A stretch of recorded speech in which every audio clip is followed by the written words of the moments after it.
Hi friends, आप देख रहे हैं आपका अपना यूट्यूब चैनल एग्जाम दीप।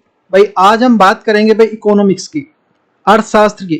जिसको ये क्लास उसके लिए है जिसको इकोनॉमिक्स का बिल्कुल ई भी नहीं पता, जिसको बिल्कुल जीरो से है और बिल्कुल स्टार्टिंग से स्टार्ट करते हैं और अच्छे से समझते हुए चलना है। वीडियो को लाइक करो, ज़्यादा से ज़्यादा शेयर करो। सबसे पहले देखो, it is my humble request, एक लंबे समय के बाद ही सही जो स्टार्ट करते हैं कि मैंने इस बुक को जो बहुत रियल में बहुत अच्छे से पढ़ा है, पढ़ने के बाद ही जो इसको आपको जो पढ़ाया जा रहा है। क्योंकि देखो, बिना पढ़े ऐसा नहीं है कि बीच में पढ़ाया जा सकता। अच्छे से पहले समझना पड़ता है, उसका एनालिसिस करना पड़ता है, उसकी रिसर्च करनी पड़ती है कि हाँ सही है, कहाँ कहाँ तक है, क्या बताना है, क्या जगह करना है। आप चीज़ें जो प्रॉपर तरीके से तभी पढ़ा सकते हैं, तभी बता सकते हैं जब आप अच्छे से पढ़ेंगे। तब तक जो आप पढ़ा नहीं सकते जब तक आप पढ़ोगे नहीं। और किताबों की खूबसूरती यह है कि चीज़ों को जो इसमें जो ये जो किताब है, जो 12th की भाई इकोनॉमिक्स की बुक है, और बहुत ही अच्छे से सिक्वेंसली दिया हुआ है, फ्लो वाइज दिया हुआ है, तमिलनाडु बोर्ड में जो दिया गया है। और हम जो कोशिश करेंगे कि जो बाई लैंग्वेजल में पढ़ाएं आपको, तो हिंदी भी और इंग्लिश भी दोनों में पढ़ाने का दोनों का है। जिसका अब इंग्लिश मीडियम में देखे, और जिसका हिंदी में है हिंदी में देखे। और एक एक चीज को जो पढ़ते हुए चलेंगे और समझते हुए चलेंगे, और आपकी जो इकोनॉमिक्स कितनी भी वीक क्यों ना हो, इससे ज़्यादा सरल तरीके से ना इकोनॉमिक्स कहीं नहीं दिया हुआ, कहीं भी नहीं है। और यदि आप बिल्कुल जीरो से इकोनॉमिक्स को पढ़ना चाहते हैं ना, और आप प्रारंभ करना चाहते हैं, तो आपका यहाँ हमारी कक्षा में बिल्कुल स्वागत है। तो स्टार्ट करते हैं भाई। देखो यहाँ पे देख लेते हैं पहले टेबल ऑफ द कंटेंट, जो इकोनॉमिक्स में क्या क्या पढ़ने वाले हैं। देखो आप पे डिपेंड करता है, यदि आपका रेस्पॉन्स अच्छा रहता है तो मैं इस जो कक्षा को कंटिन्यू रखूंगा, तो सारी जो यूनिट कराऊंगा, और सारी यूनिट जो सारे एग्जाम में पूछी जाती है। कोई एग्जाम ऐसा नहीं है जिसमें इकोनॉमिक्स ना पूछी जाती हो। लेकिन यूपीएससी के लिए आपका जितने पीसीएस, स्टार्ट पीसीएस, और जितने भी हमारा जो आरएस हो गया, और जो यूपी ट्रिपल एससी है, और आपका जो टेट सुपर टेट, सब में इसमें पूछी जाती है।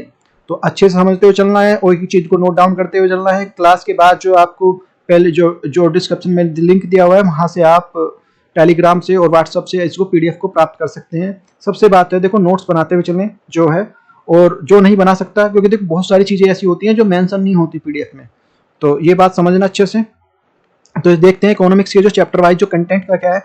चैप्टर 1 जो यूनिट 1 में जो है introduction of the macro economics क्या होता है, और जो चैप्टर 2 में है हमारा जो नेशनल इनकम।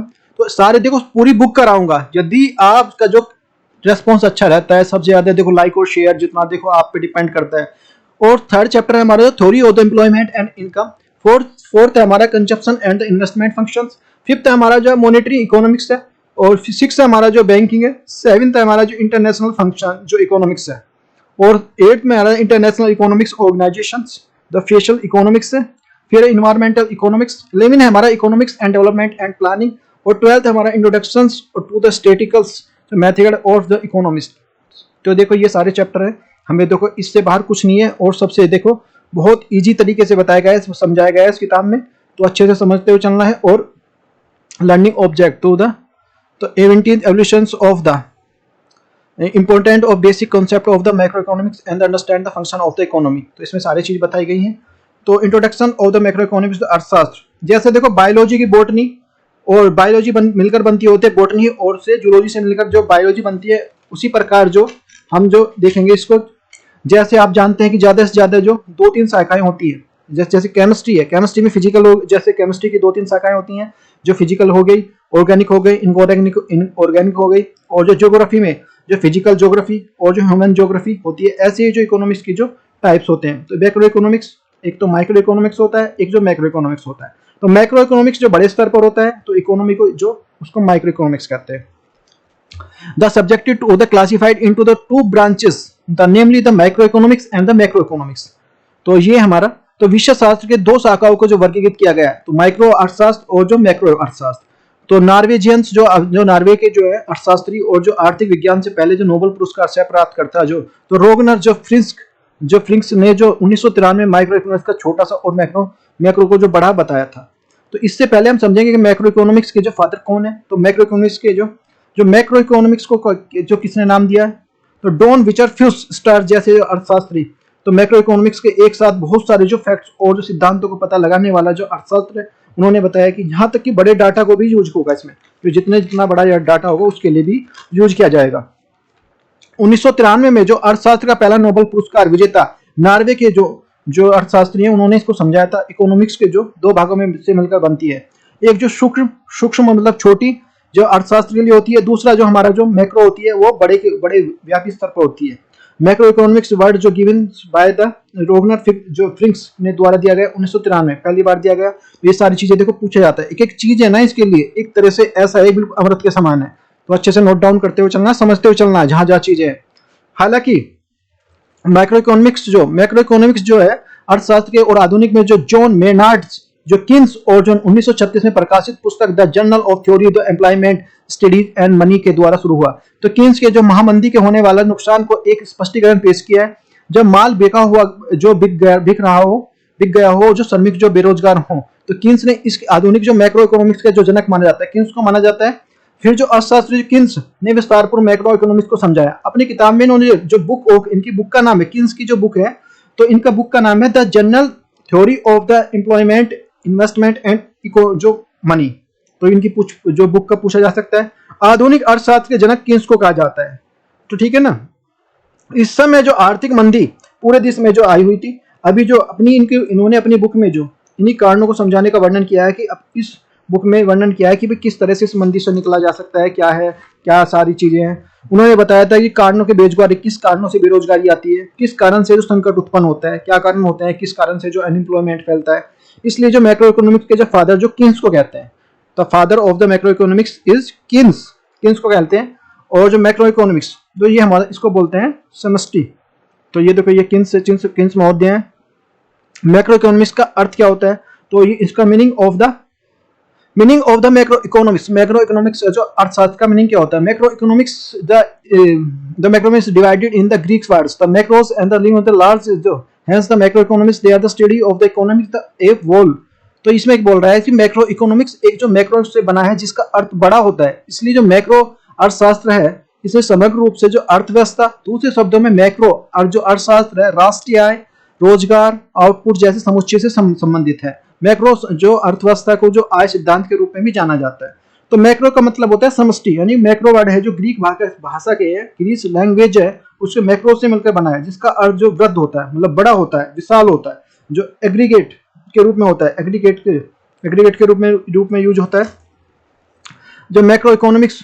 और देखो कुछ नहीं है मैक्रो इकोनॉमिक्स, बस जो इकोनॉमिक्स का जो एक एग्रीगेट है, जो भी छोटी छोटी जो चीजें होती हैं उनका जो एग्रीगेट कहलाता है, जो बड़ी चीजें मिलती है छोटी छोटी चीज को से मिलकर। तो मैक्रो इकोनॉमिक्स का मतलब होता है समग्र अर्थशास्त्र। हमने बड़े स्तर पर जो बेरोजगारी, आय के बारे में, जो गरीबी, राष्ट्रीय आय के बारे में जो बात करते हैं, इसमें जो हम the study of the economics evolve, तो कौन कौन से हो गया, नेशनल आउटपुट हो गया, the big of the picture हो गया, इन्फ्लेशन हो गया, नेशनल इनकम हो गया, अनएम्प्लॉयमेंट हो गया। तो ये include the nationals, the regionals and the global economics. तो इनके बारे में बात करते हैं, study of the economic wide the phenomena.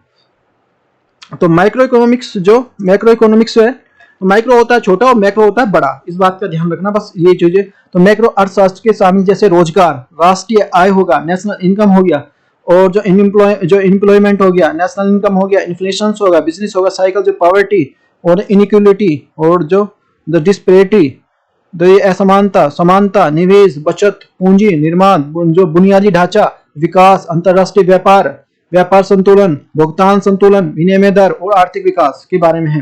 तो मैक्रो इकोनॉमिक्स कुछ नहीं है, बस एक आप जो सिद्धांत है एक तरह से। तो मैक्रो इकोनॉमिक्स का जो दूसरा नाम क्या नाम है, आय सिद्धांत है। हम जो वेरी वेरी मोस्ट इंपोर्टेंट है, पूछा जा सकता है कि आय सिद्धांत क्या है, इसका दूसरा नाम क्या है, आय सिद्धांत है। तो macro economics, importance of the macro economics. तो ये हमारा मैक्रो जो इकोनॉमिक्स है अर्थशास्त्र का जो महत्व है, जो एक मैक्रो दृष्टिकोण से जो महत्व और आवश्यकता नीचे दी गई है क्या है, तो यह है हमेशा राष्ट्रीय आउटपुट, राष्ट्र में जो कृषि उद्योग से कितना पैसा आय कमाया है हमने, लोगों की आय कितनी है, राष्ट्र की आय कितनी है, तो ये सारी चीजें हमें इसके थ्रू मिलती है। और नेशनल इनकम कितनी है हमारी, और राष्ट्रीय मैक्रो इकोनॉमिक्स को देख सकते हैं हम, देखो जो राष्ट्रीय परिणाम क्या है, बेरोजगारी क्या है, तो और जो क्षेत्रीय, राष्ट्रीय, अंतरराष्ट्रीय आय का जो क्या मतलब है, और राष्ट्रीय आय क्या है, महंगाई क्या है, तो इससे सब जो मिलती है हमारी जो मैक्रो इकोनॉमिक्स से मिलती है। उपयुक्त रणनीति विकास जो विकसित करने के लिए अर्थशास्त्र में जो व्याप्त बुनियादी समस्याओं को हल करने के लिए समग्र स्तर पर जो अर्थव्यवस्था को कामकाज को समझाने की आवश्यकता है। संभावित उपायों के विकास में जो विकसित करने के लिए अर्थव्यवस्था को भविष्य की समस्या और जरूरतें और जो चुनौतियों के रूप में जो समझना महत्वपूर्ण है। भाई देखो समझ में आ रहा है ना, तो लाइक और शेयर करें प्लीज। देखो कहने की जरूरत नहीं होनी चाहिए, इतनी मेहनत की जाती है। तो मैक्रो इकोनॉमिक्स को देख लेते हैं। मैक्रो इकोनॉमिक्स जो आय विषमता क्या है हमारे यहाँ कि भाई एक के पास ज्यादा पैसा है, किसी के पास कोई गरीब है, गरीब होता जा रहा है, गरीब अमीर अमीर होता जा रहा है। तो व्यापक क्या है हमारा, इसकी व्यापकता क्या है, व्यापार सूचक क्या है, महंगाई दर क्या है, गरीबी क्या है, असमानता है, देश में पूंजी निर्माण कैसा हो रहा है, कैसे बढ़ रहे हैं, नए नए उद्योग लगाए जा रहे हैं, नहीं लगाए जा रहे हैं, क्या डेवलपमेंट हो रहा है देश में, लोगों की जो क्या है, जो देश में जो पूंजी का जो बचत कैसे हो रही है, निर्माण कैसे, पूंजी निर्माण कैसे हो रहा है, किस डायरेक्शन में इन्वेस्टमेंट किया जा रहा है, सही से वो इन्वेस्टमेंट हो रहा है नहीं हो रहा है, तो देश की जो अवसंरचना कैसी है। जो मैक्रो इकोनॉमिक्स वास्तविक समझाने के लिए जांच के लिए पर्याप्त अवसर प्रदान करता है। मैक्रो अर्थशास्त्र की जो संकेतों के लिए संतुलन तुलना के लिए विश्लेषण करने में मदद करता है। मैक्रो जो अर्थशास्त्र के भविष्य के बारे में जो बेहतर भविष्यवाणी करने और जो आर्थिक संकट से बचने वाली उपयुक्त नीतियों को बनाने में मदद करता है। और जो scope of the macro economics, तो क्या है, तो मैक्रो से जो इकोनॉमिक्स का जो दायरा, तो मैक्रो इकोनॉमिक्स अध्ययन का व्यापक दायरा और जो नीचे गई क्षेत्रों के में शामिल है। तो क्या क्या है, देखो इसमें जो देश की जो अवसंरचना कैसी है, रेलवे कैसी है, सड़कें कैसी हैं, अंतर्राष्ट्रीय व्यापार कैसा है, आयात निर्यात हमारा संतुलन है या नहीं है, तो सारे जो मैक्रो इकोनॉमिक्स में समझाया जाता है हमें। तो व्यापार संतुलन है या नहीं है, कर्जे में बढ़ रहे हैं, क्या हम कर्जे की तरफ बढ़ रहे हैं, ऐसा तो नहीं है कि भाई दूसरे देश की जो करेंसी में जो एक्सचेंज रेट क्या है हमारी, कैसी जो करेंसी सही चल रही है नहीं चल रही है, देश की आर्थिक वृद्धि कैसी हो रही है। मैक्रो इकोनॉमिक्स का जो अध्ययन क्यों जरूरी है, तो सबसे पहले देखते हैं क्यों जरूरी है, ऐसे नहीं भाई तो इसको क्यों। तो वास्तविकता में जब हम पूरे जो आंकड़ों का जो ओवरऑल देखेंगे कि भाई क्या है, तो तब यही जो सही प्रकार से नीति बना पाएंगे। जब तक हम देखो सही से आंकड़े नहीं देखेंगे तो नीति नहीं बना पाएंगे, उसी समस्याओं को समाधान ढूंढ पाएंगे जो समस्याएं हमारे जो बड़े लेवल पर है। जब हमारे देश में आंकड़े आएंगे तभी पता चल पाएगा कि गरीबी कितनी है, कैसे उसे खत्म करना होगा। जब बेरोजगारी के आंकड़े आएंगे तो तभी तो पता चलेगा कि देश की जो गवर्नमेंट को क्या कदम उठाने चाहिए। जब बेरोजगारी के आंकड़े नहीं आएंगे तो क्या करेंगे, तो गवर्नमेंट कदम ही नहीं उठाएगी। तो क्या कदम उठाने चाहिए, जब व्यापार के आंकड़े आएंगे तो अभी पता चलेगा कि हमारा जो व्यापार क्या है, हमारा वैश्विक लेवल पर कैसे है हम, जब एक जो ग्लोबल लेवल पे हमारा क्या क्या हालत है, क्या हमारी कंडीशन है, किस रैंक पे है। जब हम पूरे देश की जो भुगतान जो संतुलन के आंकड़े आएंगे तो तभी तो पता चलेगा कि कंपैरिजन कैसे कर रहे हैं, हमारा कैसे कंपैरिजन में कहाँ पे खड़े हैं हम, कि चाइना कितना निर्यात कर रहा है, हम कितना निर्यात कर पा रहे हैं। मैक्रो इकोनॉमिक्स का जो पहला महत्व है, ये हमें जो एग्रीगेट लेवल पर सारी जानकारियां मिलती हैं, इससे सारी जानकारी मिलेंगी, इसकी इंपॉर्टेंस बता रहे हैं। इसी पे जो आधार पर जो हम अपनी नीतियों और जो पॉलिसी बनाते हैं, इसके आधार पर हम अपनी नीतियां जो भी हैं वो पॉलिसी बनाएंगे। इन्हीं आंकड़ों के बाद जो हम अपने देश में आर्थिक समस्याओं को समाधान का पता चलता है। मैक्रो इकोनॉमिक्स में हमें जो भविष्य का जो परिणाम का भी पता चलता है, कदम उठाने का जो प्रयास किया जाता है। मैक्रो इकोनॉमिक्स जो है अर्थशास्त्र का दायरा, तो scope of the macro economics, तो देख लेते हैं इसमें तो ये मैक्रो इकोनॉमिक्स नीचे अध्ययन का व्यापक दायरा है। इस नीचे गए इसमें जो क्षेत्रों को शामिल किया गया, कौन कौन से हैं, तो एक है हमारी राष्ट्रीय आय। राष्ट्रीय आय का मापन और जो क्षेत्रों का द्वारा की गई जो संरचना, समष्टि विशेष जो विश्लेषण का मूल पहलू है। राष्ट्रीय आय जो इसकी संरचना, रुझान और जो अर्थव्यवस्था की जो विकास प्रक्रिया के दीर्घकालीन जो समझ को प्रदान करते हैं। नेक्स्ट हमारा जो मुद्रास्फीति, जो इन्फ्लेशन, तो मुद्रास्फीति सामान्य मूल्य स्तर से लगातार वृद्धि को संदर्भित करता है। मूल्य सूचकांक संख्याओं के जैसे थोक मूल्यांकन सूचकांक, जो उपभोक्ता मूल्य सूचकांक आदि को निर्माण और करके जो सामान्य स्तर पर जो लगाना आवश्यक है। तो जो मुद्रास्फीति क्या है, महंगाई क्या है भाई, महंगाई का होना गलत नहीं है, पर एक जो निश्चित समय के बाद उससे जो ही खतरनाक मानी जाती है, और ना होना उससे भी ज्यादा खतरनाक है। सोचने वाली बात है। देखो एक निश्चित रूप से तो ठीक है, लेकिन अगर ना हो तो भी गलत है, और हो तो गलत है, तो भी गलत है। तो महंगाई जो घी के समान है, जैसे देसी घी के समान है महंगाई। जो खाना भी जो जरूरी है, लेकिन ज्यादा खा लो तो भी तकलीफ होती है, और ना खाओ तो भी तकलीफ होती है। तो ये जो महंगाई को ऐसे समझ सकते हैं हम। जो देखो अच्छे समझते हुए चलना है, और लाइक और शेयर करो। थोक वस्तुओं की जितनी जो वृद्धि हुई है, जो चिल्लर वस्तु में कितनी जो वृद्धि हुई है, तो ये सारी चीजें इसमें आती हैं। फिर आता है हमारा जो बिजनेस, जो व्यापार साइकिल, बिजनेस साइकिल को क्या बोलेंगे, तो लगभग जो सभी व्यवस्थाओं के जो व्यापार में उतार चढ़ाव और जो व्यापार चक्र की समस्या को सामना करना पड़ता है। अर्थव्यवस्था की जो चक्रीय आंदोलन, जैसे उछाल, मंदी, अवसाद, वसूली, समग्र जो आर्थिक चर के आधार पर सावधानी अध्ययन को करने की आवश्यकता है। और यहाँ पे जो खुदरा विक्रेता अपने आप को कहता है कि अंतिम विक्रेता जो होता है, यहाँ पे जो जैसे एग्जाम्पल समझ सकते हैं बिजनेस साइकिल का, जो जैसे कोचिंग है, तो पहले जो बूम आएगा, फिर जो धीरे धीरे जो मंदी आएगी। जो तैयारी करने वाले लगभग ऐसे जो हमारे 10 लाख जो स्टूडेंट है, और 4 लाख के आसपास जो मान लिया 4 लाख जो कोचिंग है, तो 4 लाख मान लिया कोचिंग है, तो मालिक है, तो कुछ उनको कोई कमा नहीं पाएंगे भाई। 10 लाख है और 4 लाख मान लिया, इस तरह से हो गए तो कुछ नहीं मिलने वाला। तो धीरे धीरे रिसेप्शनिस्ट मैनेजर सबकी जो जॉब चली जाएगी। इसे कहेंगे जो कोचिंग में मंदी आ गई है। सब जो कोचिंग जो स्ट्रगल करेंगी, कुछ कोचिंग जो कहीं पे बंद भी हो जाएंगी, कुछ जो वहीं पे जो कुछ बनी रहेंगी। जो 4 लाख कोचिंग में से जो मान लेते हैं जो फाइनली जो 1000 बच गई। अब जो इन 1000 की किस्मत फिर से खुलेगी और यूपीएससी सीटें निकालती है मान लिया 4000, तो बच्चे रह गए लगभग जो अब हो गए हैं मान लिया 15 लाख ने फॉर्म भरा, 15 लाख मान लिया तैयारी कर रहे हैं। तो 1000 कोचिंग में जो इतने बच्चों की भीड़ होगी वो संभाली नहीं जाएगी। फिर साधारण सी मंदी के बाद जो एक जो डिप्रेशन नकारात्मक सोच आएगी, फिर पुनः जो रिकवरी आएगी का समय आएगा, और जो रिकवरी के बाद जो वापस जो बूम आएगा। तो देखो ये ऐसा टाइम होगा जिसमें देखो अपने आप को स्ट्रॉन्ग बनाना है। ये व्यापार चक्र है, इसे ये चलता रहता है दुनिया में, ऐसे चलती रहती है। यदि कोई जो इंडस्ट्री है तो सीमेंट इंडस्ट्री है, जैसे आप उसमें देखा होगा कि ऐसे होता है कि जो पहले बूम आता है, बूम के बाद फिर जो रिसेशन आता है, फिर जो लोएस्ट लेवल आता है जिसको डिप्रेशन बोलते हैं, फिर जो रिकवरी आती है, फिर वापस में बूम आता है। और ये व्यापार साइकिल है। इससे जो पता चलता है कि जो इसके बाद जो अगला स्टेज क्या आएगा। तो व्यापार जो समझ ली होगी कि व्यापार साइकिल क्या होती है। और एग्जाम्पल देखते हैं हमारे देश में कोरोना के बाद जो रिकवरी कर रहा है हमारा देश, अब जो बूम आएगा, बूम के बाद फिर जो मंदी का दौर आएगा, और ये चलता ही रहेगा इस तरह से। नेक्स्ट टॉपिक है हमारा जो गरीबी और जो बेरोजगारी। तो गरीबी और बेरोजगारी को देख लेते हैं। तो अधिकांश जो संसाधन संपन्न देशों की जो प्रमुख समस्या है गरीबी और बेरोजगारी है। यह आर्थिक जो विरोधाभासों में से एक है।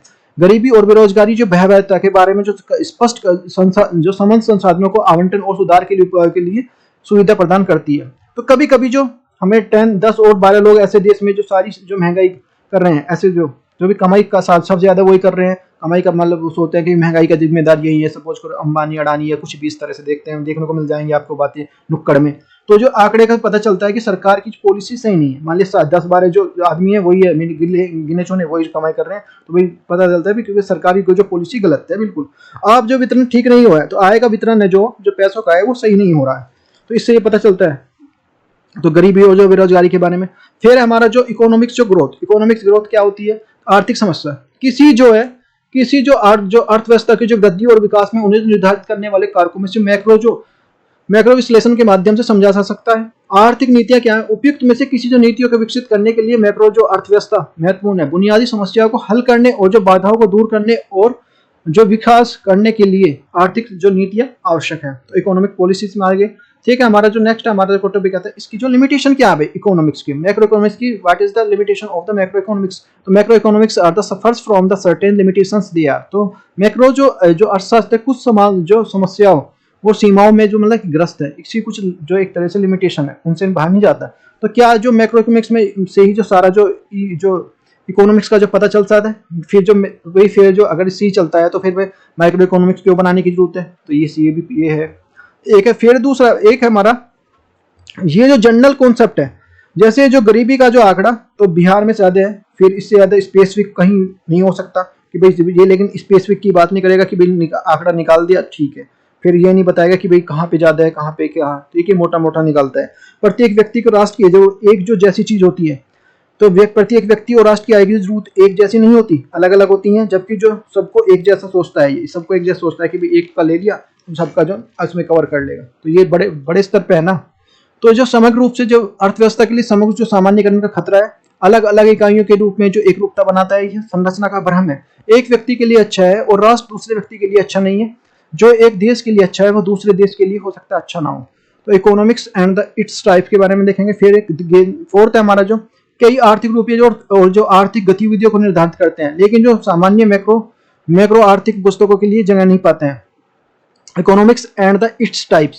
भाई देखो समझ में आ रहा है ना, तो लाइक ज्यादा से ज्यादा लाइक और शेयर और देखो कहने की जरूरत नहीं होती। देखो इसमें से क्वेश्चन 101% बनता है और ये ऐसे होते हैं जिसको करते हुए तोते उड़ जाते हैं।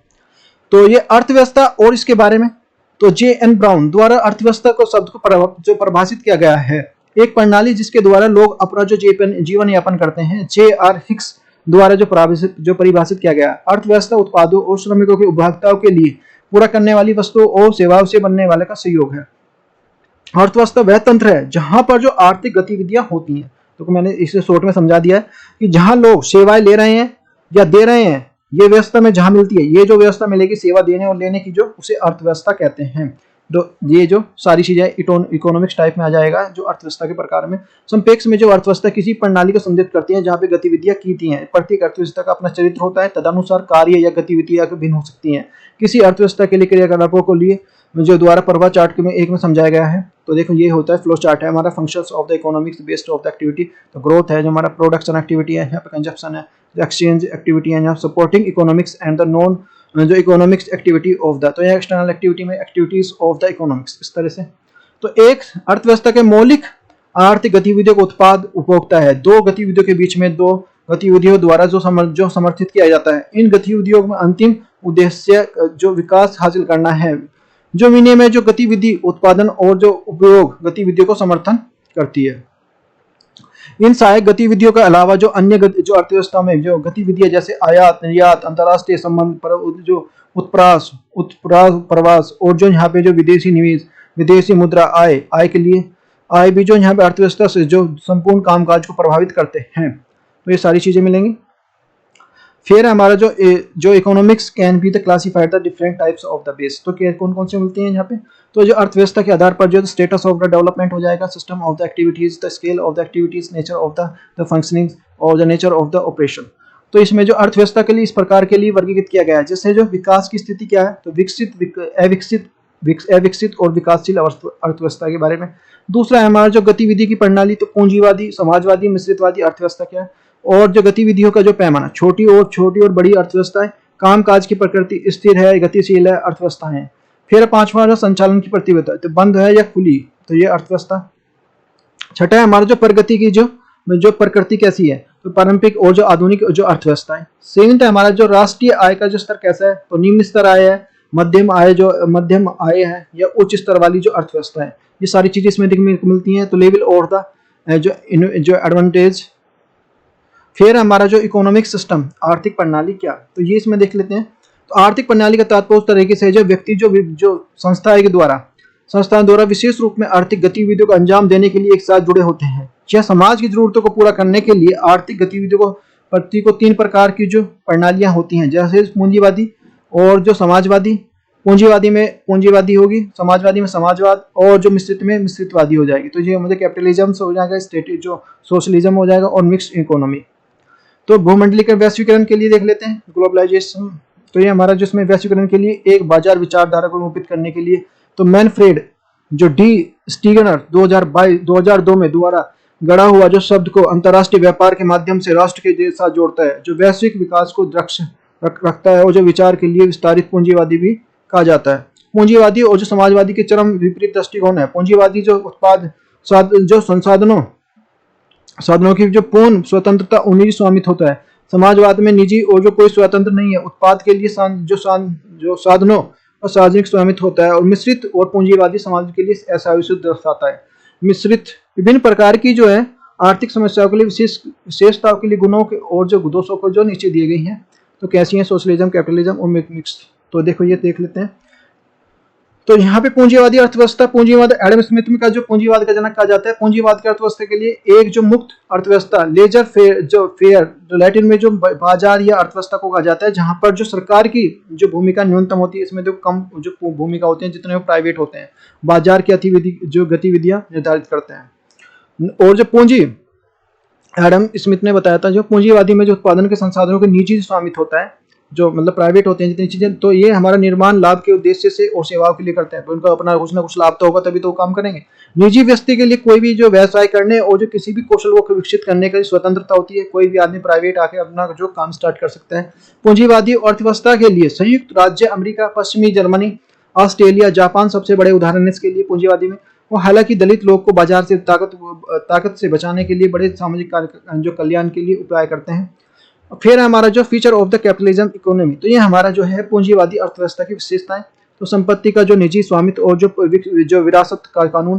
पूंजीवादी का मूल विशेषता यह है कि सभी जो संसाधन अर्थात जो पूंजी मशीन और जो खदान आदि के जो विभिन्न प्रकार की व्यक्तियों के लिए स्वामित्व में है। मालिकों को जो अपनी इच्छा के अनुसार इन संसाधनों को रखने के लिए, बेचने के लिए, उपयोग करने के लिए अधिकार है। मृत्यु के बाद संपत्ति वारिसों के हस्तांतरित की जाती है।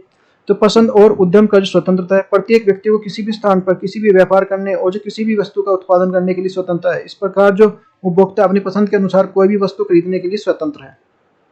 लाभ का जो उद्देश्य क्या होता है, पूंजी पूंजीवादी अर्थव्यवस्था में सभी प्रकार की गतिविधियों को पीछे लाभ जो प्रेरक शक्ति होती है, भाई लाभ होगा तभी तो काम करेगा, नहीं तो वो क्यों करेगा, सही बताओ। तो व्यक्ति व्यक्ति जो प्रत्येक व्यक्ति और संगठन उन्हीं ग्रुप उन्हीं वस्तुओं का उत्पादन करते हैं जिन्हें जो उच्च लाभ पर सुनिश्चित करते हैं, वो उन्हीं को उत्पादन करेंगे जिन पर लाभ होगा। उन्नत जो प्रौद्योगिकी, जो श्रम, जो विभाजन, विशेषज्ञता का जो पालन किया जाता है पूंजीवाद के तहत, जो उत्पादन के लिए सुनहरा नियम और जो अधिकतम जो लाभ प्राप्त करना है, उनका जो उद्देश्य होता है। मुक्त स्पर्धा होती है इसमें, जो ओपन जो कंपटीशन होता है। उत्पादन और कारक के बीच में दोनों प्रकार के लिए मुक्त स्पर्धा है। सरकार या कोई भी जो प्राधिकरण जो फार्मा की बाजार को खरीदने और बेचने के नहीं रोक सकता। जो खरीदार के विक्रेताओं के बीच में स्पर्धा होती है यहाँ पे, कि हमें अपना अच्छा से जो सपोज करो ये पेन लेना है तो यही ले सकते हैं, कि ये लैपटॉप लेना है तो ये ले सकते हैं। तो इसमें जो ये सबसे बड़ी होती है, ये नहीं है कि जबरदस्ती की गवर्नमेंट की नहीं चीज़, ये तुम्हें ये है इस बस में तो इस बस में ही जाना है, ये चीज़ है, ये नहीं। तो मूल तंत्र क्या है भाई, इसमें जो मूल्य तंत्र किसी भी जो पूंजीवादी अर्थव्यवस्था का दिल होता है। सभी जो आर्थिक गतिविधियों का मूल्य तंत्र यानी कि मांग और आपूर्ति के बीच में जो शक्तियों को माध्यम से नियंत्रित किया जाता है। इसमें सरकार की जो भूमिका क्या है, रोल ऑफ द गवर्नमेंट, तो सूची मूल्य के लिए आर्थिक गतिविधियों को नियंत्रित किया जाता है। इसमें जो पूंजीवादी अर्थव्यवस्था में सरकार की जो सीमित भूमिका होती है, सरकार जो बुनियादी सेवाओं जैसे रक्षा, सामाजिक व्यवस्था, जो स्वास्थ्य हो गया, शिक्षा हो गया आदि प्रदान करती है। इसमें आय की असमानताएं क्या होती हैं, तो इसमें जो एक पूंजीवादी दो वर्गों के लिए विभाजित होता है, यानी कि जिसके पास जो संपत्ति होती है लेकिन पास नहीं है, लेकिन जिसके पास संपत्ति है वो अपने जीवन को यापन करने के लिए काम करते हैं। इस स्थिति में परिणाम यह होता है कि अमीर अमीर होता चला जाता है और गरीब होता चला जाता है। यह आर्थिक असमानता बढ़ती चली जाती है इसमें। फिर पूंजीवादी के गुण क्या होते हैं, स्वचालित अर्थव्यवस्था जो कार्य होता है, इसमें किसी प्रकार के जो सरकारी हस्तक्षेप के बिना जो अर्थव्यवस्था स्वचालित के काम करती है। संसाधनों में जो कुशल उपयोग होता है, सभी जो संसाधनों को इष्टतम के रूप में लाया जाता है। फिर जो कड़ी मेहनत के लिए प्रोत्साहित किया जाता है। उद्यमियों को अधिक क्षमता के लिए अधिक लाभ मिलता है। आर्थिक दक्षता होती है जो पूंजीवादी अर्थव्यवस्था में उत्पाद और उत्पादों के बीच में अधिक होता है। उपभोक्ता को संपूर्णता, किसी भी उत्पादन गतिविधि के लिए उद्देश्य से उपभोक्ता को संतुष्ट करना होता है। जो पूंजी निर्माण के लिए उच्च दर होती है, बचत और निवेश के लिए वृद्धि में पूंजी निर्माण के लिए उच्च दर होती है। सेवन है हमारा जो नई प्रौद्योगिकी का विकास होता है, जैसे लाभ का लक्ष्य होता है वैसे उत्पादन के लिए तकनीक को नुकसान करते हैं। यहाँ पे गुणवत्तापूर्ण जो वस्तुओं का उत्पादन करते हैं। नेक्स्ट हमारा जो डिमेरिट्स ऑफ द कैपिटलिज्म, पूंजीवादी के दोष के कौन से हैं, तो इसमें देख लेते हैं। ये धन और जो आय का जो सकेंद्र होता है, यहाँ पे पूंजीवादी धन और आय के बीच में कुछ हाथों की केंद्रित होती है। इसमें जो आय का जो असमानता की ओर बढ़ती है, संसाधनों की जो बर्बादी होती है, प्रतिस्पर्धा, विज्ञापन और उत्पादों के लिए दोहराव, बड़ी मात्रा में जो संसाधन बर्बाद हो जाते हैं। वर्ग जो संघर्ष, जो पूंजीवादी जो वर्ग और संघर्ष को ले जाता है, क्योंकि जो समाज की पूंजीपतियों और जो श्रमिकों में विभाजित होता है। फिर है हमारा जो फोर्थ हमारा व्यापार चक्र, मुक्त जो बाजार प्रणाली के लिए हिंसक जो और आर्थिक उतार चढ़ाव के लिए संकट की ओर ले जाते हैं। फिफ्थ है हमारा जो गैर जो आवश्यक वस्तुओं का जो उत्पादन, इसमें जो कुछ ऐसी भी हो जाती हैं जो हमें जो मान लिया जो जैसे मान लिया एक बार बना लिया, फिर उसके बाद दूसरी उसकी जरूरत नहीं है, फिर दूसरी की जरूरत होती है, तो वो देखो बेकारी हो जाती है। तो लाभ कमाने की संभावना है तो जो हानिकारक वस्तुओं का उत्पादन हो जाता है इसमें। नेक्स्ट है हमारा जो सोशलिज्म इकोनॉमिक, ये हमारा समाजवादी अर्थव्यवस्था। तो समाजवाद के जनक कौन है, कार्ल मार्क्स है, वेरी मोस्ट इंपोर्टेंट है वनडे एग्जाम की दृष्टि से। वही समाजवाद आर्थिक गतिविधियों में कुल जो नियोजन, जो सार्वजनिक स्वामित्व और जो राज्य नियंत्रण की एक प्रणाली को जो संतुलित करता है। तो इसमें समाजवाद का ऐसे समाज के लिए संगठित करने के लिए तरीके लिए परिभाषित किया गया, जिसमें जो प्रमुख जो उद्योग सरकार के लिए स्वामित्व और जो नियंत्रण में होते हैं। एक समाजवादी अर्थव्यवस्था का नियोजित अर्थव्यवस्था के आदेश निर्देशों और जो अर्थव्यवस्था के रूप में किया जाता है। एक समाजवादी अर्थव्यवस्था में सभी प्रकार की जो संसाधनों का स्वामित्व और संचालन सरकार के पास होता है। सभी जो आर्थिक गतिविधि के पीछे जो लोक कल्याण का उद्देश्य होता है, इसका उद्देश्य आय और धन के वितरण को समानता के रूप में और समान अवसर पर जो प्रदान करना है। रूस, चीन, वियतनाम, पोलैंड, क्यूबा समाजवादी अर्थव्यवस्था का उदाहरण है, लेकिन पूरी तरह समाजवादी अर्थव्यवस्था नहीं है इस तरह से। दो कमांड इकोनॉमी क्यों कहते हैं, what is the produce, how to the produce और फॉर द होम प्रोड्यूस, तो किसके लिए होता है, कंप्लीट द डिटरमाइंड्स और द कंट्रोलिंग द कैटल जो सेंट्रल अथॉरिटी होती है इसमें। और द फीचर, समाजवाद के विशेषताएं कौन कौन सी हैं। उत्पादन में संसाधनों के लिए सार्वजनिक स्वामित्व होता है। इसमें सभी प्रकार के जो संसाधनों के स्वामित्व सरकार के पास होते हैं। इसका मतलब यह है कि जो उत्पादन में सभी प्रकार के जो कारकों का राष्ट्रीयकरण जो प्रबंधन सार्वजनिक प्राधिकरण द्वारा किया जाता है। इसमें केंद्रीय योजना होती है, जैसे नियोजन समाजवादी अर्थव्यवस्था का अंग है। इसमें जो सभी प्रकार की केंद्रीय जो योजनाएं सरकार द्वारा प्राधिकरण द्वारा किए जाते हैं। अधिकतम जो सामाजिक लाभ होता है, इसमें ज्यादा मैक्सिमम जो सोशल बेनिफिट होता है। सामाजिक कल्याण, सभी प्रकार की गतिविधियों को पीछे और मार्गदर्शक सिद्धांत होता है। निवेश के लिए योजना बनाई जाती है और लाभ जो समाज से जुड़े पैमाने पर किया जाता है। इसमें जो कोई भी होगा समाज के लिए होगा, जो भी होगा, जैसे मान लिया सरकारी जो सड़क बना दी आपका सरकार के लिए, तो सरकारी बना रही है तो, और जैसे मान लिया ये हो गया सरकारी बस है, सरकारी जो स्कूल है जो सरकारी, तो उसमें ही जाना है, तो सारी चीज़ें में प्रतिस्पर्धा करना है, इसमें प्रतिस्पर्धा हो नहीं, प्राइवेट आएंगे नहीं, तो जो चीज़ें हमें जो चीज़ थोप दी है वही चीज़ लेनी है। समाजवादी अर्थव्यवस्था के लिए तहत जो समाज में के लिए प्रतिस्पर्धा का अभाव होता है, यहाँ पे वस्तुओं और सेवाओं के उत्पादन और वितरण के लिए राज्य का जो पूर्ण नियंत्रण होता है, उपभोक्ता के पास जो सीमित विकल्प होते हैं। इसमें मूल्य तंत्र का अभाव होता है। मूल्य तंत्र जो यहाँ पे जो निर्धारण प्रणाली के लिए जो नियोजन प्राधिकरण के लिए नियंत्रण और जो विनियमन के लिए तहत जो काम करती हैं। आय की समानताएं होती हैं। समाजवाद में अनेक जो अनिवार्य विशेषताएं और जो आर्थिक असमानताओं को दूर करने और जो काम करना होता है। समाजवाद के तहत जो निजी संपत्ति और विरासत का कानून जो मौजूद नहीं है, तो इसमें नहीं है। समाजवाद के गुण कौन कौन से? समानताओं की कमी होती है इसमें, समाज निजी समानता दूसरे को शोषण करने की अनुमति नहीं है। और यदि आप कहीं देखो तो करेक्टरिस्टिक ऑफ इकोनॉमी, यदि आप जो प्रकृति में चीज़ों को खरीद रहे हैं या बेचा जाता है, उन्हें जो कृषि प्रधान अर्थव्यवस्था कहते हैं। जो समाज जो कृषि जो बेची जाती हैं, जो प्राकृतिक रूप से बेची या खरीदी जाती हैं, जहाँ पर जो उद्योगों से बनी होती हैं, वहाँ पे जो ये खरीदी या बेची जाती हैं, उसे उद्योग जो प्रधान अर्थव्यवस्था कहते हैं। अर्थव्यवस्था गतिरोध क्या होता है? जो दो बात पर डिपेंड करती है, एक उत्पादक पर, एक उपभोक्ता पे। यदि उपभोक्ता उपयोग बढ़ेगा तो उपभोग में वृद्धि होगी, यदि उत्पाद बढ़ेगा तो वृद्धि होगी। तो इन दोनों के बीच में जो रिलेशन होता है इकोनॉमिक एक्टिविटी कहलाता है। देखो ये चीज़ है। अब जो हो सकता है कि उत्पाद को जो किसी तीसरे जो फैक्टर से सपोर्ट मिल रहा हो, तो जिसके कारण जो उत्पाद बढ़ जाता है, तो गवर्नमेंट यूरिया जैसे उत्पाद करने वाले को जो मदद करती है।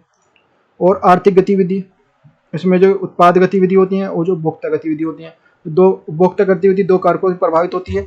इसमें जो उपभोक्ता गतिविधि के लिए हो जाएंगे जो आर्थिक कारक हो जाएंगे, जैसे उनका ट्रांसपोर्टेशन, ब्याज की दरें हो जाएंगे, जो ब्याज की दरें होती हैं बैंकिंग में।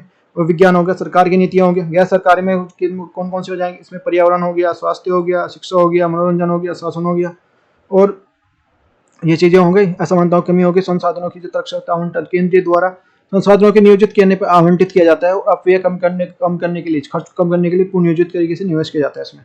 और वर्ग जो संघर्षों की अनुपस्थिति होती है, जहाँ पे असमानता न्यूनतम करने के लिए अमीर और गरीब के बीच में कोई भी संघर्ष नहीं होता, सभी समाज के सामंजस्यपूर्ण ढंग से कार्य किया जाता है। व्यापार चक्र का अंत होता है इसमें, कि व्यापार की बात नहीं होती इसमें। योजना प्राधिकरण जो वस्तुएं और सेवाओं के उत्पाद के वितरण के लिए काम करता है, इसलिए उतार चढ़ाव इसमें पहुंच जाता है। समाज कल्याण को बढ़ाता है। शोषण के लिए, अनुपस्थिति के लिए, समानताओं की कमी और जो व्यापार चक्र को बचने और जो उसमें क्षमता के लिए वृद्धि, जो सामाजिक कल्याण को बढ़ावा देने के लिए मदद करती है। समाजवाद का दोष क्या है? तो लाल लतीफ़ी और जो लाल फीताशाही और जो इसमें जो नौकरशाही जैसे जो सरकारी एजेंसियों द्वारा निर्माण के लिए जाते हैं, तो विभिन्न प्रकार की जो इसमें जो स्वीकृति, तो टोपीज और जो ब्यूरोक्रेसी, तो ये फाइलों के लिए एक टेबल पर दूसरी टेबल पर ले जाने के लिए समय लगता है। इसे लाल लतीफ़ी कहते हैं, ये लाल लतीफ़ी करते रहे। शक्ति का जो सेकेंद्र, राज्य विभिन्न प्रकार के निर्णय लेने के लिए कोई जो पहल नहीं करता, जिसमें जो अधिक शक्तिशाली शक्ति का दुरुपयोग हो सकता है।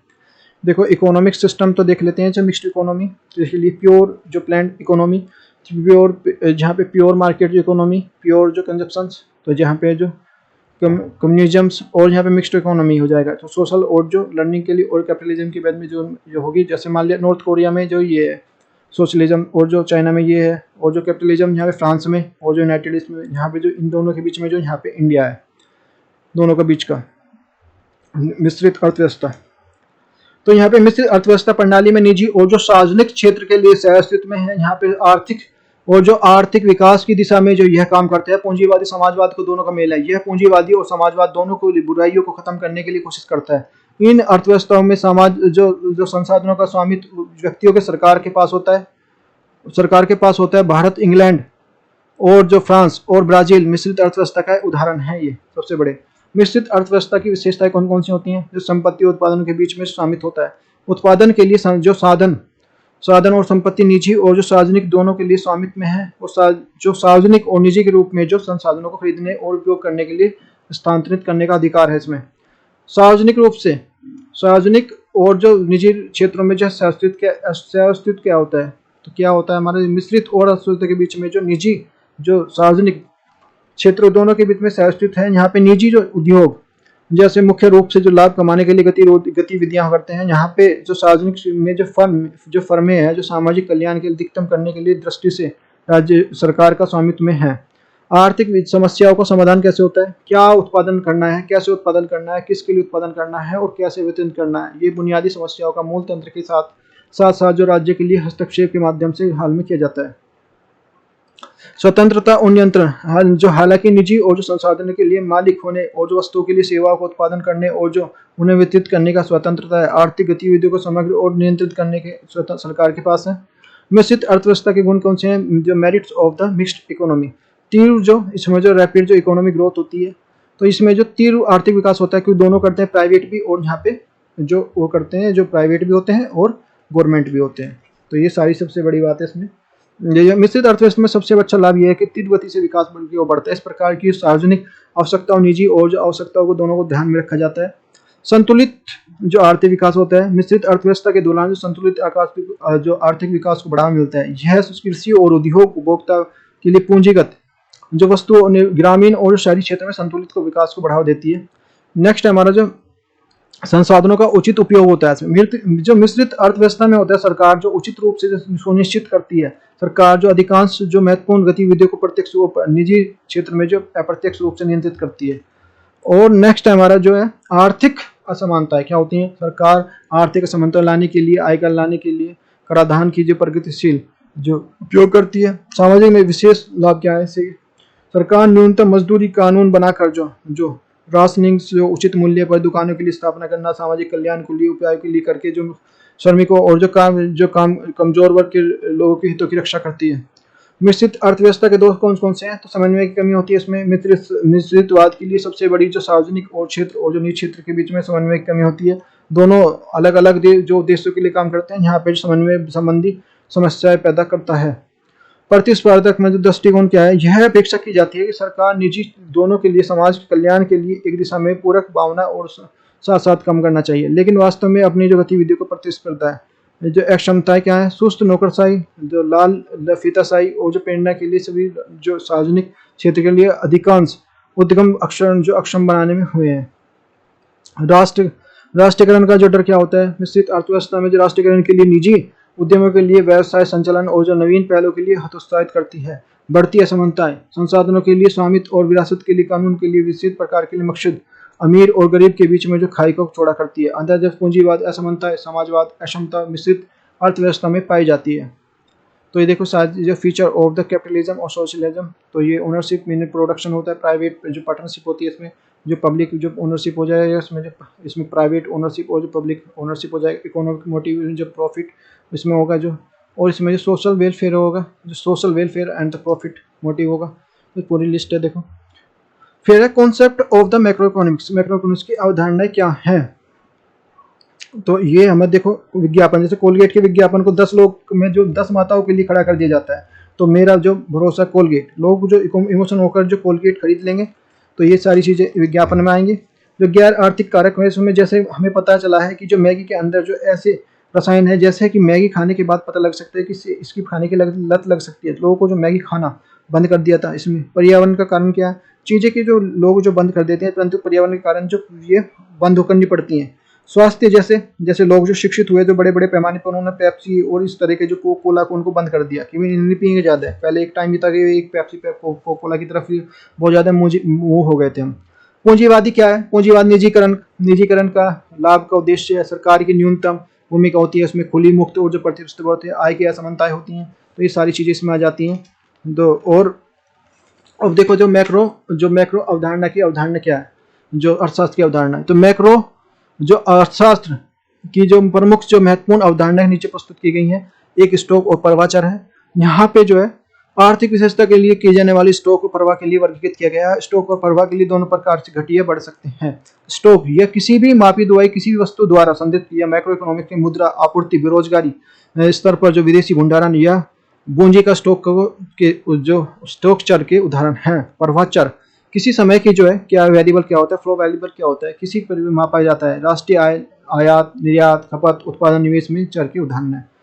और आर्थिक मॉडल क्या है, इकोनॉमिक्स मॉडल क्या है, तो एक मॉडल वास्तविक रूप से जो एक सरलीकरण जो प्रतिनिधित्व है यह अर्थशास्त्र और जो गतिविधि के संबंधित उनके जो व्यवहार का वर्णन करने हेतु जो मॉडल का उपयोग करता है। एक मॉडल बात की तो व्याख्या है कि अर्थव्यवस्था और जो अर्थव्यवस्था का हिस्सा जैसे काम करता है।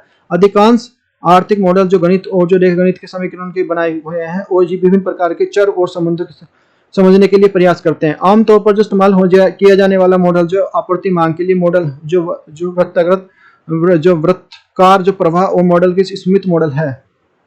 नेक्स्ट हमारा तो circular flow of the income. तो आय का वृत्ताकार प्रवाह क्या होता है? आय का वृत्ताकार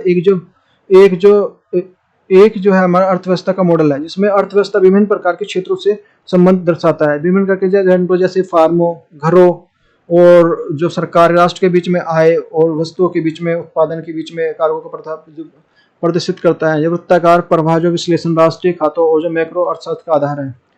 आय के लिए चक्रीय प्रवाह के लिए 3 मॉडल हैं। इसमें जो एक आर्थिक प्रणाली के प्रतिनिधित्व करते हैं, 2 सेक्टरों के मॉडल हैं, घरों और जो फर्मों के बीच में, एक जो साधारण अर्थव्यवस्था के लिए है। 3 जो सेक्टर मॉडल है, ये घरों और फार्मों के लिए, सरकार के बीच में जो अर्थव्यवस्था के लिए। 4 सेक्टर मॉडल है, ये घरों और फार्मों और जो बुनियादी बाहरी क्षेत्र के लिए, खुली अर्थव्यवस्था के लिए।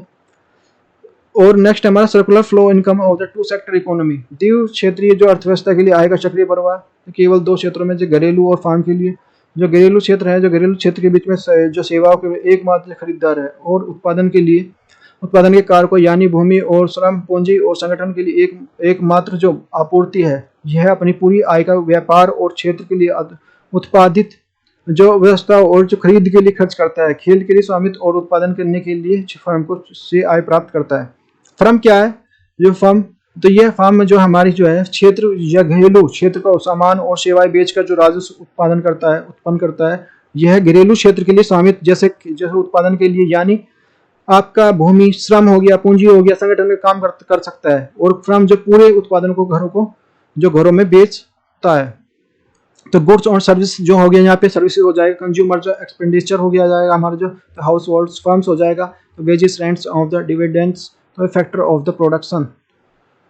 2 क्षेत्रीय अर्थव्यवस्था के बीच में उत्पादन और बिक्री का समानता होती है। 2 आय और वस्तु के बीच में चक्रीय प्रवाह होता है, जो बाहरी सर्कल और वास्तविक जो कारक और माल के प्रतिनिधित्व करता है। और जो आंतरिक सर्कल और जो मौद्रिक प्रवाह जैसे कारक कीमतों कमोडिटी की जो कीमतों के लिए प्रतिनिधित्व करता है। यह वास्तविक प्रवाह जो घरेलू क्षेत्र में जो सेवाओं के प्रभाव को इंगित करता है। और यहाँ व्यापार घरेलू की वस्तुओं के लिए दर्शाता है। द्वि क्षेत्रीय जो अर्थव्यवस्था की मूल पहचान इस प्रकार है। तो यहाँ हो जाएगा y = हो जाएगा C + I। तो y = हमारा इनकम हो जाएगा, C हमारा कंजप्शन हो जाएगा, I = इन्वेस्टमेंट हो जाएगा। ये आय है, ये खपत है और ये निवेश है। तो हाउस होल्ड देख लीजिए, टैक्सेस हो गया, गवर्नमेंट होगी। तो ये circular flow of the income, the 3 sector economy. तो ये हो जाएगा domestic circular of the flow income and the spending. तो गवर्नमेंट हो गया, फर्म्स हो गया। तो सोशल जो ट्रांसफर इस तरह का होगा। और जो टैक्सेस तो wages divided of the invests of the profit and rent. तो घरेलू फार्मों के अलावा भी सरकारी क्षेत्र का जो समावेश इस फार्मों के मॉडल पर जो बनता है। सरकारें घरों और जो फार्मों में लगती है और फार्मों के बीच में जो सेवाएं जो खरीदती है। घरेलू क्षेत्र में जो उत्पादन का जो कारक प्राप्त करता है। दूसरी जो सरकार और जो परिवार को पेंशन, राहत, सब्सिडी, समाज कल्याण हस्तांतरित करती है। और इस प्रकार जो फर्मों के बीच में जो सेवाएं और खरीद के लिए भुगतान करती है। तो 3 सेक्टरों के लिए इस प्रकार राष्ट्रीय आय का उपयोग का C हमारा जो निवेश होगा, I = सरकारी आय जो जोड़कर जो प्राप्त किया जाता है, Y = C + I। तो ये हो जाएगा मेरा। तो कौन कौन सा है? तो नेशनल इनकम हो जाएगी। और जो obtaining the adding the consumptions of and expenditure, investment of the expenditure. और जी हमारा गवर्नमेंट जो हमारा एक्सपेंडिचर। तो ये सारी चीजें आ गई। 4 क्षेत्रीय अर्थव्यवस्था में घरेलू फार्मों की सरकार के लिए अलावा एक चौथा क्षेत्र जो अर्थात बाहरी क्षेत्र में होता है। इसे वास्तविक क्षेत्र में जो यहाँ पे 4 क्षेत्रीय अर्थव्यवस्था में मौजूद है। यह पे जो मॉडल 4 क्षेत्र में बनता है, जैसे परिवार में, फर्म में, सरकार में, बाहरी क्षेत्र में। और जो बाहरी क्षेत्र में निर्यात और आयात में शामिल है। ये फ्लो चार्ट में दर्शाया गया है। यहाँ पे 4 क्षेत्रीय अर्थव्यवस्था के लिए 4 घरेलू आय व्यय होगा। तो C + I + G और विशुद्ध रूप में जो x - m शामिल है। तो y = हो जाएगा C + m + G + E x - m। और ये देख लेते हैं, इसको देखो समरी टाइप देख लेते हैं जो हमने अब तक पढ़ा। तो मैक्रो इकोनॉमिक्स एक समग्र अर्थव्यवस्था के लिए सामाजिक जो व्यापार और प्रदर्शन का जो अध्ययन करता है। यह एक अर्थव्यवस्था के लिए कामकाज, प्रदर्शन के विकास को जो कवर करता है। यह रोजगार, राष्ट्रीय आय, मुद्रास्फीति, व्यापार चक्र, गरीबी, असमानताएं, असमानता, और जो विनिवेश, बचत, पूंजी निर्माण, बुनियादी ढांचे के विकास, बैंकिंग, सार्वजनिक वित्त, और जो अंतर्राष्ट्रीय व्यापार और व्यापार संतुलन, और जो भुगतान संतुलन, विनिमय जैसे मैक्रो पहलुओं के लिए जांच करता है। दर और जो आर्थिक विकास, आर्थिक चरों के लिए जो निर्धारित आधारित आर्थिक मॉडल अर्थव्यवस्था को समझाने के लिए उपयोगी होता है। यहाँ वृत्ताकार प्रवाह और जो मॉडल मैक्रो अर्थशास्त्र के कामकाज को समझाने के लिए एक आधार प्रदान करता है। एक अर्थव्यवस्था को पूंजी अर्थव्यवस्था, समाजवादी अर्थव्यवस्था और मिश्रित अर्थव्यवस्था जैसी आर्थिक प्रणालियों के लिए वर्गीकृत किया जा सकता है। हालांकि आजकल जो 100% जो पूंजीवादी अर्थव्यवस्था, समाजवादी अर्थव्यवस्था, पूरी तरह से मिश्रित अर्थव्यवस्था की खोजना मुश्किल है। और देखो इसके लिए देख लेते हैं कुछ जो ये टर्म्स हैं, ये शब्दकोश हैं, तो देख लेते हैं। ये जो मैक्रो अर्थशास्त्र की वह शाखा जिसमें समग्र और जो व्यापक रूप से अर्थशास्त्र का जो प्रदर्शन अध्ययन कराती है। आर्थिक प्रणाली क्या है? जो इकोनॉमिक सिस्टम है हमारा, जो किसी विशेष क्षेत्र में जो गतिविधियों के लिए करने वाले व्यक्तियों की संस्थाओं को एक साथ से जोड़ने का तरीका है। फिर हमारा कैपिटलिज्म, तो ये हमारा जो पूंजीवादी एक प्रणाली जहाँ पे उत्पादन के और साधन और किसी स्वामित्व के होते हैं और बाजार की गतिविधियों को निर्धारित करता है। फिर हमारा सोशलिज्म, तो समाजवाद, ऐसा क्षेत्र जहाँ पे संगठित होकर जो तरीका जिसमें जो आर्थिक गतिविधियां और जो व्यक्तिगत गतिविधियों के कंपनियों के बाजार सरकार के स्वामित्व को नियंत्रित करता है। फिर हमारा जो मिक्सडिज्म, तो ये हमारा जो मिश्रितवाद, एक जो विचारधारा, एक जो हमारा अर्थव्यवस्था पूंजीवाद की निजी भूमिका और जो समाजवाद राष्ट्र भूमि के सिद्धांतों को मिलती और जोड़ती है। भूमंडलीकरण, तो ग्लोबलिज्म, तो क्या होता है हमारा, एक ऐसी अर्थव्यवस्था है, एक ऐसी आर्थिक जो व्यवस्था है जिसमें जो हमारा राष्ट्र आर्थिक गतिविधियों से दूसरे जुड़ती है और एक जो दूसरे राष्ट्र पर निर्भर करती है। स्टॉक क्या है भाई, ये हमें पता होना चाहिए। टर्म्स है हमारी, जो हमारा ये टर्मिनोलॉजीज हैं, तो वस्तु की जो मात्रा को समय पर होती है, स्थिर होती है। प्रवाह, समय की जो अवधि के मापा द्वारा चर गतिशील होता है इसमें। आर्थिक मॉडल क्या है, इस प्रकार की व्याख्या है कि जो अर्थव्यवस्था या अर्थव्यवस्था का हिस्सा कैसे काम करता है। फिर हमारा सर्कुलर फ्लो क्या होगा, वृत्ताकार, जो परिपत्र, जो प्रवाह, यह आय, वस्तु की सेवाएं और जो प्रवाह आर्थिक एजेंटों, फर्मों, घरों और सरकार राष्ट्र के बीच में जो उत्पादन के बीच में कार्य को दर्शाता है। तो हमारा मॉडल क्वेश्चन देख लेते हैं भाई। देख यहाँ से जो क्वेश्चन बनते हैं, जो मल्टीपल चॉइस क्वेश्चन है, तो ये जैसे हमारे जो वनडे एग्जाम के लिए इंपॉर्टेंट है, वैसे तो स्टेट पीसीएस यूपीएससी के लिए भी है, तो लेकिन ये छोटे छोटे क्वेश्चन है। तो यहाँ से देखो ये सभी के एग्जाम में, चाहे पुलिस को चाहे देखो पता नहीं लगता हमें कहाँ से आगे बोलेंगे कि नहीं आउट ऑफ सिलेबस आ गया, तो आउट ऑफ सिलेबस नहीं होता, ये क्वेश्चन होते हैं। तो स्टार्ट करते हैं भाई मल्टीपल चॉइस क्वेश्चन। तो ये हमारा दोनों लैंग्वेजेस में है। तो the branches of the subject economics is, अर्थशास्त्र की विषय की शास्त्र कौन कौन सी है, तो ये धन और जो कल्याण। बी ऑप्शन है हमारा जो उत्पादन और खपत। बी ऑप्शन है हमारा जो मांग और आपूर्ति। सी हमारे व्यष्टि और जो समष्टि, तो ये मैक्रो और जो माइक्रो और macro is the correct answer है फॉर डी। क्वेश्चन नंबर 2 है हमारा, जो समष्टि शब्द किसने गढ़ा, तो who coins the word of the macro, तो Adam Smith. A B option है हमारा जो केम जेम्स। बी सी ऑप्शन हमारा जो रेंगर फ्रिंक्स। डी ऑप्शन है हमारा जो कार्ल मार्क्स, तो सी इज द करेक्ट आंसर इसमें। क्वेश्चन नंबर 3 है भाई, आधुनिक समष्टि जो अर्थशास्त्र के जनक किसको माना जाता है, ए हमारा एडम स्मिथ को। बी ऑप्शन हमारा जो के एम किन्स को। सी ऑप्शन हमारा जो रोगनर फ्रिंक्स को। डी ऑप्शन हमारा कार्ल मार्क्स को। तो जो A M Keynes is the correct answer है, सी वो B is the correct answer है। क्वेश्चन नंबर 4 है भाई, जो समष्टि, the identify the other name of the macro economics, तो वेरी वेरी मोस्ट इंपॉर्टेंट है। तो ये हमारा समष्टि अर्थशास्त्र के दूसरे को नाम किस नाम से जानते हैं, तो ए हमारा मूल्य जो सिद्धांत। दूसरा हमारा जो आय सिद्धांत। तीसरा हमारा जो बाजार सिद्धांत। डी ऑप्शन है हमारा जो सूक्ष्म सिद्धांत, तो इसमें प्राइस थ्योरी। बी हमारा जो इनकम थ्योरी। सी ऑप्शन है हमारा जो मार्केट थ्योरी। डी ऑप्शन हमारा मैक्रो थ्योरी, तो इसमें भाई हमारा इनकम थ्योरी, आय सिद्धांत इज द करेक्ट आंसर है। क्वेश्चन नंबर 5 हमारा, macro economics is a study of, तो काय की होती है हमारे ये हमारा ए हमारा इंडिविजुअल्स हमारा। बी ऑप्शन हमारे फर्म्स की। सी ऑप्शन हमारा नेशन की। डी ऑप्शन हमारा जो एग्रीगेट्स की, तो ये हमारा जो व्यक्ति की होती है। बी हमारा जो व्यक्ति जो हमारा फर्म की होती है। सी ऑप्शन हमारा एक राष्ट्र की होती है। डी ऑप्शन हमारी एक समुच्चय की होती है, तो D is the correct answer है। क्वेश्चन नंबर 6 है भाई, अर्थव्यवस्था में जे एम्किंस के योगदान को इंगित कीजिए, तो ए ऑप्शन हमारा राष्ट्र का जो धन होता है। बी ऑप्शन हमारा सामान्य सिद्धांत होता है। सी ऑप्शन हमारा पूंजीवाद। डी ऑप्शन हमारा जो सार्वजनिक वित्त, तो ये बी इज हमारा सामान्य सिद्धांत इज द करेक्ट आंसर है।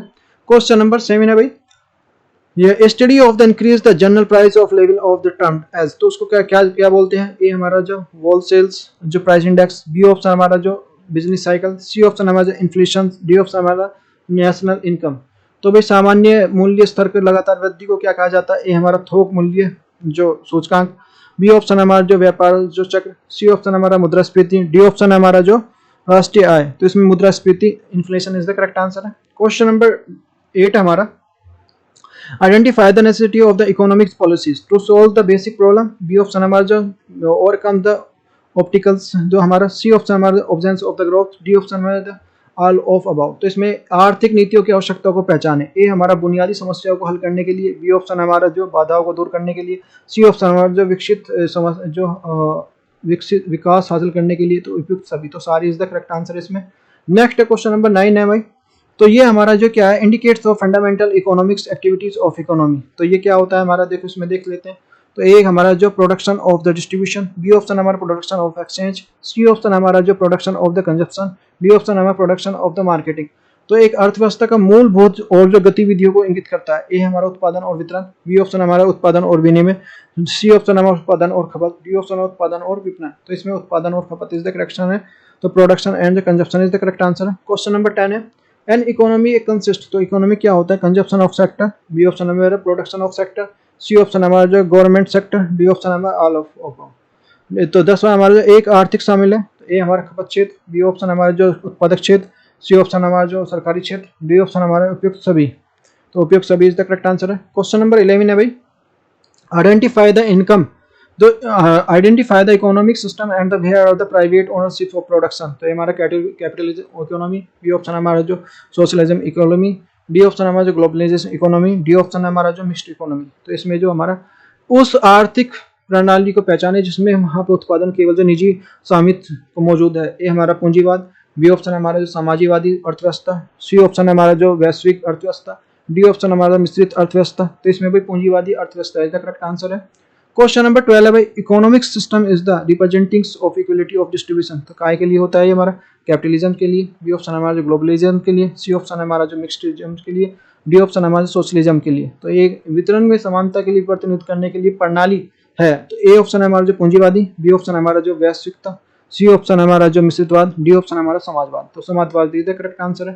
क्वेश्चन अब नेक्स्ट है भाई, who is the referred the father of the capitalism. तो पूंजीवादी का जनक किसको कहा जाता है, ए ऑप्शन हमारा एडम स्मिथ, बी ऑप्शन हमारा कार्ल मार्क्स, सी ऑप्शन हमारा थैकरे, डी ऑप्शन हमारा जेम्स किन्स। तो इसमें Adam Smith is the correct answer है, कई बार पूछा गया है, इंपॉर्टेंट क्वेश्चन है भाई।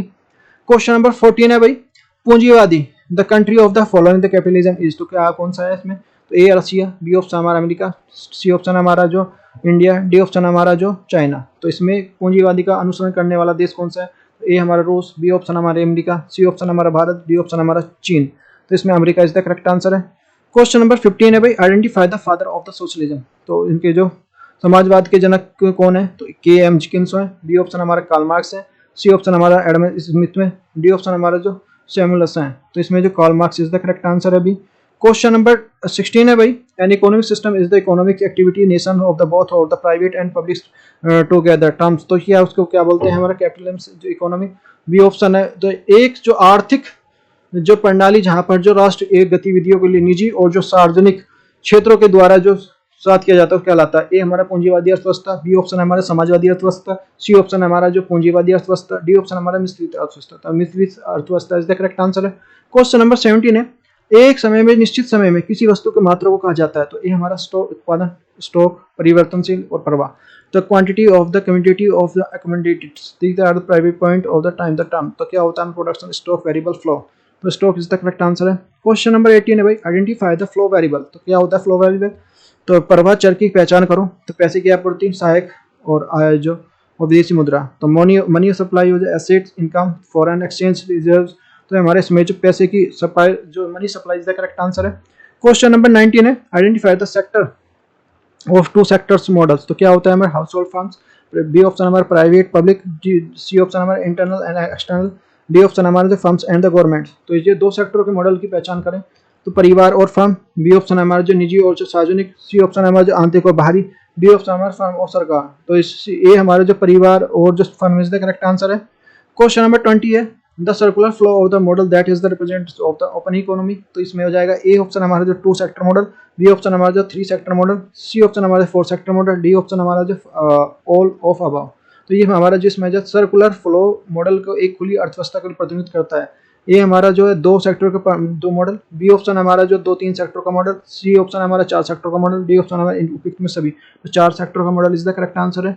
और देखो ये देख लेते हैं भाई, देखो ये देखो, ये आपके जो शॉर्ट क्वेश्चन है, ये वन जो ये है, ये find the macro economics term of the inflation, ये देखो आपको कर सकते हैं इस क्वेश्चन, इनको दो दो कर जो इनका उत्तर देना है। समष्टि जो और विकास के लिए स्थिति पर अर्थव्यवस्था का वर्गीकरण कीजिए। पूंजीवादी क्या समझते हैं, आर्थिक मॉडल की परिभाषित कीजिए। आय का जो वर्गीय प्रवाह परिभाषित कीजिए।